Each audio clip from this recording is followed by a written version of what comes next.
Hi guys, so I just wanted to share with you how last Friday went. It's currently Monday and gotta tell you, it's finally snowing. Just looking out my window here, there's actually snow falling.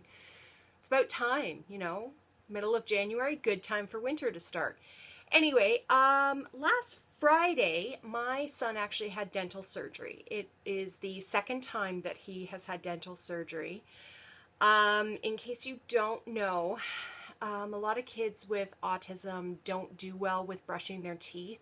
It's too sensory for them. I'm not sure for my son if it's the sound, the feeling of the brush on the toothbrush on his teeth, or if it's the toothpaste. And there's so many things with the toothpaste that it could be. It could be the different sound of the toothpaste on the toothbrush. It could be the taste. It could be the texture. It could be the foam. Who knows? There are so many possibilities with our kids with autism as to why they don't like brushing their teeth.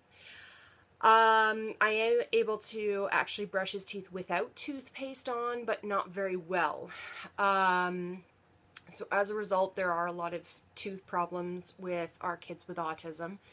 And so last Friday he had his second dental surgery. This one they actually removed 2 teeth and filled in a few cavities. Because the poor guy, apparently whatever happens whenever he gets a tooth that comes out just naturally, the tooth that's growing in underneath never seems to actually grow right into the same hole. So it grows in like right beside or right partially in behind the grown-up tooth that's already there, and then as a result, because there's no flossing is going to happen, a cavity starts. So this time though, they had to take out one of his molars in the back. In the year and a half it took to get through the wait list for his turn for surgery, it had basically rotted through, but interestingly, the root was completely still intact. However, the root itself, both of the, I don't know what they're called, but the tines, we'll go with that for now, were actually going in different directions. So the dental surgeon, and he told me that, it might have actually been hitting one of his nerves. So, ow. But unfortunately, since it's an adult tooth, that one's not going to grow back. The other one that had to be taken out, I believe, was also an adult tooth. But that one, half of the root had rotted away, like it was just disappeared.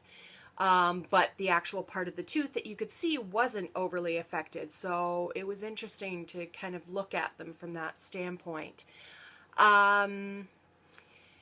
Now, I just wanted to give you guys a bit of a comparison as to how both of the surgeries went. The first surgery was 2 years ago now, I think. Yeah, 2 years ago. Interestingly, both the kids had to have surgery around the same time. They were a few months apart. Because my daughter, when her grown-up teeth were growing in, they were actually growing in behind her baby teeth, and her baby teeth weren't falling out, so they had to take a few teeth out. And then my son had the exact opposite. They're such yin-yang twins. His were actually growing in front of his baby teeth. So it was interesting that they were so yin-yang for that. But then my son also had to have some other teeth pulled as well at that time. And thankfully, for me anyway, I was able to do it. My daughter had her dental surgery first 2 years ago. So I could kind of go through the whole process with her, whereas she was understanding what was going on, and we could kind of learn together. So by the time my son's surgery came, then, I knew what was happening, which made it a little bit easier. And of course, I'm explaining things to him, but because he can't verbalize his communication very well, I didn't know how much of it he was understanding. So the one thing that I told, well, above and beyond, telling the staff that he has autism and is nonverbal and all this stuff, the thing that I told them was, do not let him wake up with the IV in. What do you think they did? They let him wake up with the IV. It was insane. Sorry, tea. My throat's a little scratchy. So I get called into the recovery room to, for Mom to kind of be there when he wakes up. And I looked down at him and went, the IV is still in him. And they went, yeah, we'll leave it in until he wakes up. I'm like, no. The one thing I told you was, do not let him wake up with the IV in. Like, how many staff do you have that's available? You better either take it out now or get more staff. And that's when he started stirring. And he went from completely out cold to immediately shot up in the bed and just started trying to rip it out, right? So all of the staff came by and they took like arms and legs and tried holding him down, but they can't hold him down the way that I can because they have to be careful and da-da-da-da-da. You know what I mean by saying that. So I was like, oh, okay, I'm watching them all struggle. I'm taking off my sandals. I'm taking off my sweater. I'm putting my hair up in a ponytail. I'm going into battle mode. I'm like, okay, all of you listen. When I say let go, do it, okay? But go get the anesthesiologist and knock him out again, because this is not happening.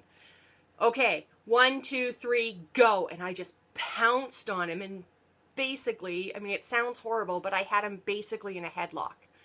And then they're like asking me questions. And I'm looking at them going, okay. And at one point I hear somebody say, go get dad, which was actually my boyfriend, but I wasn't going to correct them at that moment. And so he comes in full battle mode, and he's kind of looking at me going like, okay, she's got it. Maybe I'll just sit on his feet, because they're still kind of moving around. Meanwhile, one of the staff is trying to talk to me about what the risks and everything are with knocking him out. And I'm like, look, while I've got my son in a headlock and I'm on top of him, look, I have 8 minutes of me being able to do this. And they're like, 8 minutes? How do you know that? I'm like, put 2 and 2 together. Go get the anesthesiologist while you're thinking about it. Go now. And so he came back and he knocked him out again. And then, once he was out, then I could get off, wipe all the sweat off and everything, because, my kid's strong. And, then they were able to let him sleep for a little bit and then take the IV out and then let him wake up, and everything was fine. There was the usual, like, having to watch for him taking stitches out and all that kind of stuff in recovery for a few days afterwards. But the actual day of surgery was a little dramatic.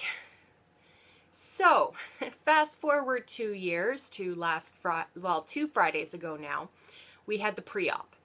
And the pre-op, you go in and you basically take, measurements and height, weight, blood pressure, temperature, all this kind of stuff, and they walk you through it and everything. Well, I told them that we had already gone through this before, and, don't let him wake up with the IV in.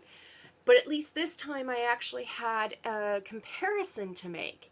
And I was asking if the specific anesthesiologist was on again and was going to be working on my son for the surgery, and we don't know. So on last Friday when we went in, my first question was asking for that same anesthesiologist, because he was so amazing with my son 2 years ago. His name's actually Dr. Bruno. And as he was putting my son under, because even putting him under, I had to jump on top of him to hold him down, while 2 other people held down his arms, and Dr. Bruno was holding his head to put the mask on, etc., etc. But he was even, everything's okay, Uncle Bruno's here. Like, it was so cute. So, needless to say, I wanted him back again, because he was very good at taking direction from, just a mom. And thank goodness, he was actually scheduled for my son's surgery again. And once we started talking to him about what the experience had been the last time, he actually remembered it. Now, this is 2 years ago, and how many people does he put under every single day? Like, do the math.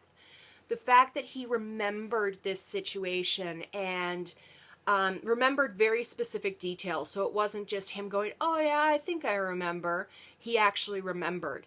So as we were wheeling my son into the OR, he was directing the staff, you know, you're holding down the left leg, you're holding down the right leg, you're holding down the right arm, you're holding down the left arm, you're jumping on top of him. And mom, boyfriend has, you know, has ratted you out. We know you have whiplash. You are not allowed to jump. And I'm like, but. Damn it. My boyfriend ratted me out that I'm injured. So I basically stayed near his head because basically we got into the OR, the anesthesiologist was, okay, in 3, 2, 1, and then everybody jumped exactly where he said that everybody was supposed to. I was up by my son's head telling him that I love him, that everything's going to be okay, his ouchy tooth will be gone when he wakes up, and, you know, excuse me, all of the you know, the reassuring things that moms say. And some of the staff actually congratulated my boyfriend and I on what we had with us to be able to help my son through it, how we dealt with it, the information that we gave them, all this kind of stuff. So that felt kind of good, got to be honest. So then, you know, we left the hospital, and there was a Starbucks across the street, there was a Subway, we grabbed an early lunch, we grabbed a Starbucks for me, and then went back to the hospital. We had to wait about another 40 minutes or so for them to come in and call me in for him to wake up. And the whole way in, I'm like, please tell me the IV is out. Please tell me the IV is out. And the volunteer's like, I'm not sure. So I get in there and I'm like looking around at him. They've got him in, first of all, they had him in the one corner, kind of in the back of the recovery room. And so I couldn't see at the angle that I was coming in whether or not he had an IV still on. He had the oxygen mask on. His O2 was actually pretty good, but it was dropping a little bit, but it never got down to critical of 92 or lower percentage. And, you know, poor little guy, he was bleeding from his mouth, but he was out still. So I was able to see, no, he didn't have an IV in. Dr. Bruno, the anesthesiologist, was right there. And he had actually prepped all of the staff in recovery. We had additional staff staying with us for the whole time that my son was trying to wake up.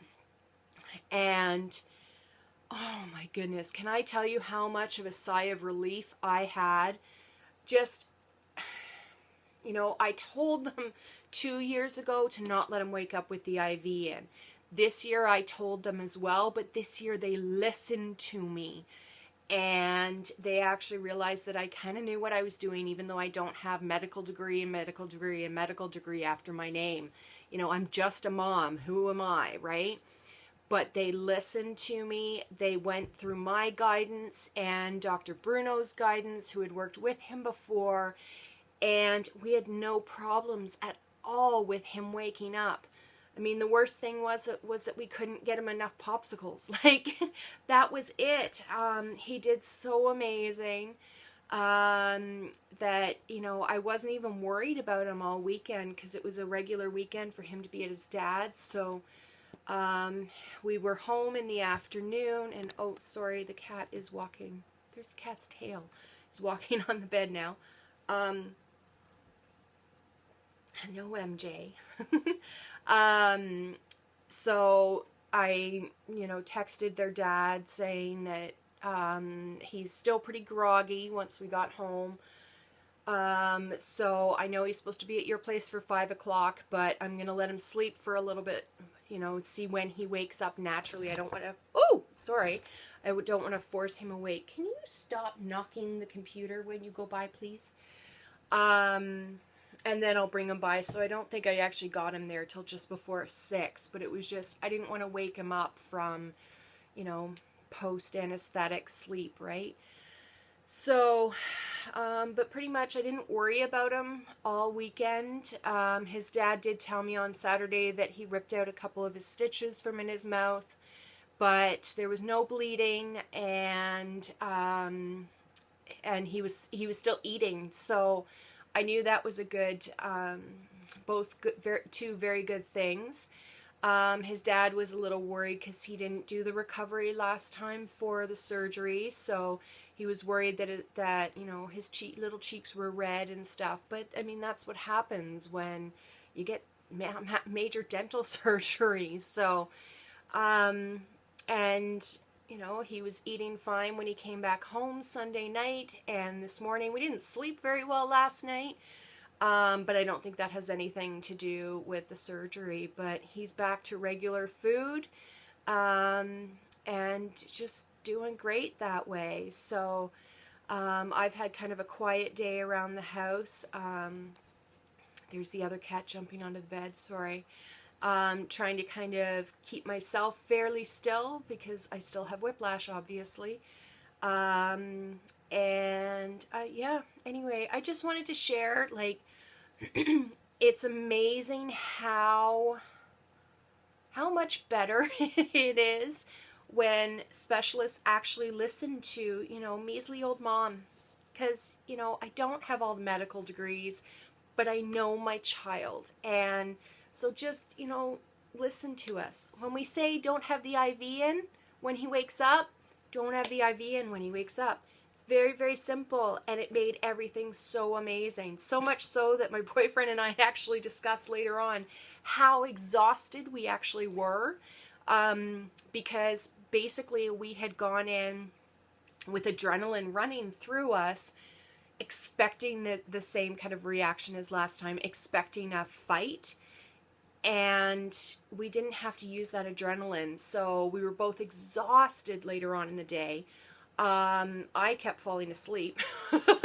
Like, I'd be sitting there and just suddenly zonk out and fall asleep for like 15-20 minutes. And then I'd wake up again, and yeah.